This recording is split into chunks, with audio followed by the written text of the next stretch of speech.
여러분 안녕하십니까? 목요일 아침 뉴스광장 코로나19 상황부터 알아보겠습니다. 하루 확진자 수가 38일 만에 다시 600명을 넘어선 가운데 방역 당국의 고민이 깊어졌습니다. 정부는 느슨해진 방역 의식이 우려된다며 상황에 따라서는 거리두기 단계를 다시 높일 수 있다고 밝혔습니다.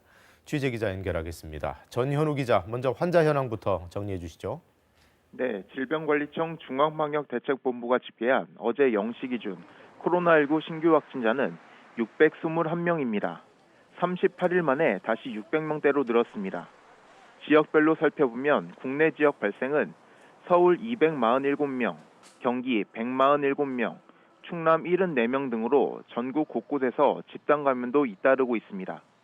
특히 어린이집과 병원, 사우나와 공장 등 지역과 시설을 가리지 않고 신규 확진자가 발생하는 데다 가족 모임을 통한 전파가 계속되고 있습니다. 감염자가 집중된 수도권을 보면 서울 송파구의 학원에서 집단 감염이 확인됐습니다.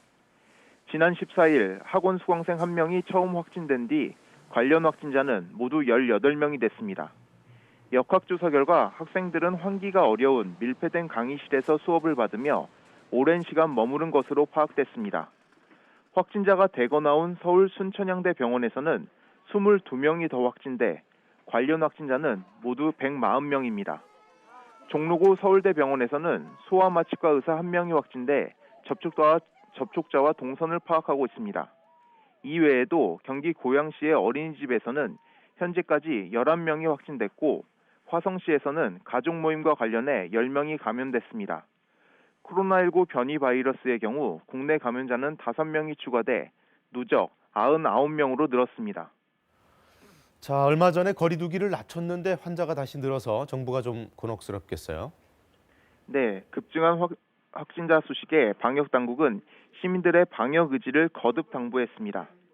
정세균 국무총리는 살얼음판을 걷는 방역 상황보다 더 우려스러운 것은 곳곳에서 드러나고 있는 해이해진 방역 의식이라고 강조하기도 했는데요.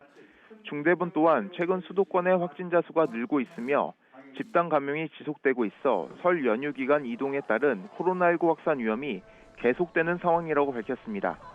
이에 정부는 코로나19 확산세가 지속될 경우 다중이용시설의 영업시간 제한이나 사회적 거리두기 단계 조정을 다시 검토할 수 있다고 밝혔습니다. 한편 방역당국은 코로나19 백신과 관련해 백신 배송과 접종 일정이 구체화되는 다음 주 중후반에 1호 접종자를 확정해 발표하겠다고 밝혔습니다. 접종에 따른 의료 인력 확보가 필요한 만큼 공중보건의사를 군사교육 없이 2차례에 걸쳐 약 600명을 조기 배치하기로 했습니다.